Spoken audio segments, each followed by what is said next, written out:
Okay, ഇതാണ് അപ്പോൾ നമ്മുടെ question. Simplify cos A by 1 minus tan A plus sign A by 1 minus cot A. അപ്പോൾ ഈ ടാനിനെയും കോട്ടിനെയും എന്ത് ചെയ്യണമെന്നറിയോ? സൈനിൻ്റെയും കോസിൻ്റെയും ടേംസിൽ നമ്മൾ എഴുതണം. അപ്പോൾ നമുക്ക് എന്ത് കിട്ടും?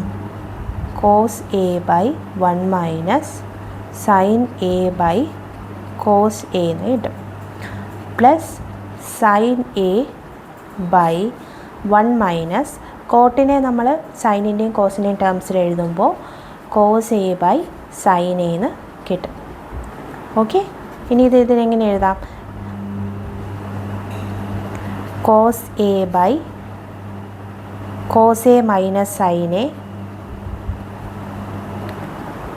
ബൈ ഈ ഡിനോമിനേറ്ററിലുള്ള കോസ് എ ന്യൂമറേറ്ററിൽ പോകും അല്ലേ, plus sign A by sine A minus cos A into sine A എന്ന് വരും. സോ ഇവിടെ കോസ് എ മൈനസ് സൈൻ എയും ഇവിടെ സൈൻ എ മൈനസ് കോസ് എയുമാണ്. സോ നമ്മൾ ഡിനോമിനേറ്ററിൽ നിന്നും cos A minus sign A common ആയിട്ട് എടുത്തു കഴിഞ്ഞാൽ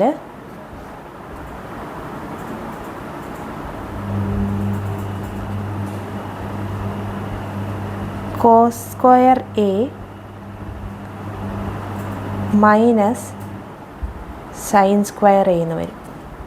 so cos A minus sine എയും cos square A minus sign square A, ഈ cos square A minus sign square A cos A plus sign A എന്നും cos A minus sign A എന്നും നമുക്ക് എഴുതാൻ പറ്റും.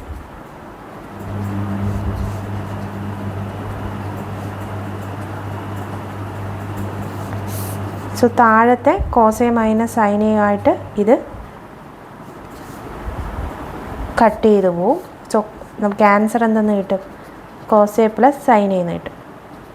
ഓക്കെ, അപ്പോൾ ഇവിടെ ഇല്ലേ, ഇവിടെ ഞാനിവിടെ cos A minus sign A എങ്ങനെയാണ് കോമൺ എടുത്തതെന്ന് നോക്കാം.